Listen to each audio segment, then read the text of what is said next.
chapter 100 dropping today is when we would get the return of Denji slash Chainsaw Man, and I hate to burst the bubble to you, but I don't think we're going to get Denji anytime soon after reading what we read here. But I think the groundwork that Fujimoto's trying to lay for us here in the most tamest of chapters is that he really wants to set the tone and atmosphere for us, the audience, to learn and decipher who Mitaka Asa is as an individual. The immersiveness that I took out from chapter 100 within these panel layouts specifically is that anxiety-inducing feeling Asa felt from the nuances of trying to fit in a high school setting, which to me was practically the star in this chapter. Yuko was too, and we'll talk about her in a bit, but the chapter begins with Yoshida telling the other two that the school they are in is the biggest school in Tokyo and that supposedly devils sometimes live in the unused classrooms. Yuko, the blonde girl from last week, introduces herself to Yoshida and Asa. I thought she was going to say, "Hey Yoshida, I know you from somewhere. You used to work with my brother or my cousin or relative, whatever." We didn't get that, and I'm still going to hold out on that fact that Yuko is indeed related to Kusakabe. But until then, much like everyone else in this universe in Chainsaw Man, she is a big fan of Chainsaw Man. And this is where Yoshida also comments that he too is a fan of Chainsaw Man. I wonder if he was trying to bait Asa into seeing how Asa would have reacted, which, you know, she nervously agreed that,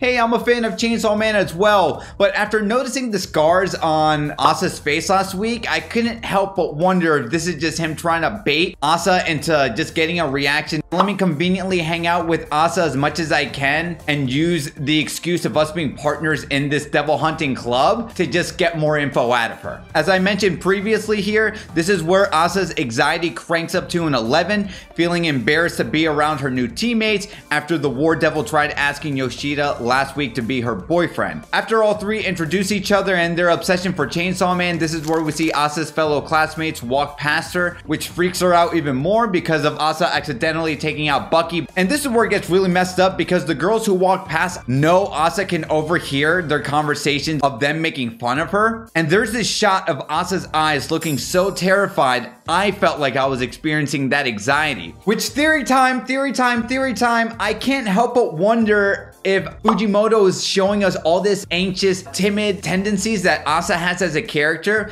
and one of the things she's going to have to overcome in Chainsaw Man Part 2 isn't just her battle with Chainsaw Man, but a battle with who? An anxiety devil, a stressful devil. And how literally and metaphorically poetic would it be for someone like Asa to overcome this anxiety by taking out an actual devil that is.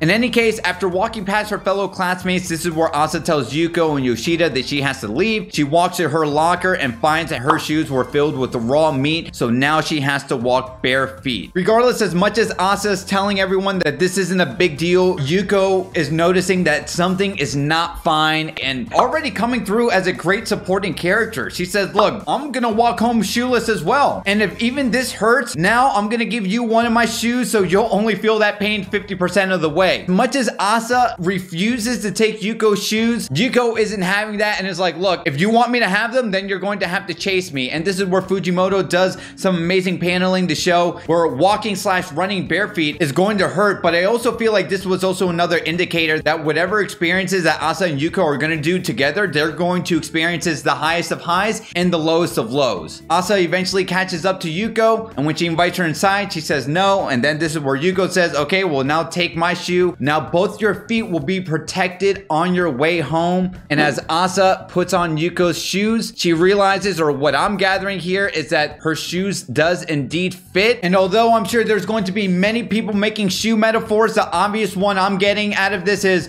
walk a mile in somebody else's shoes and experience what they're going through. And I think the other one Fujimoto's trying to tell us is that you can quote unquote fit in with any groups of people despite not belonging with other groups of people. At the end of the day, we all can fit in with someone. And I think that was probably one of the most wholesome things I got out of this chapter anyway, between the way Yuko is trying to build a rapport and relationship with Asa. Seems like she has good tendencies. Even the war devil, interestingly enough, acknowledges that, like, yeah, bullying is like this type of social hierarchical thing that not even devils can get away with, right? With the high school settings, I think what Fujimoto is going to do here and introduce the pros and cons of being in a school setting, the anxiety you can get from it, the stress you can get from it, and the healthy and unhealthy ways you can cope with that stuff. So although Chainsaw Man chapter 100 isn't this celebratory, oh my god, Chainsaw Man is here with Reze or someone else, I think what Fujimoto is doing now is setting the groundwork for something a little bit more intimate. But what do you guys think? And if you want to see some bombastic action that Denji was in school-wise, you're gonna want to click on this video right here.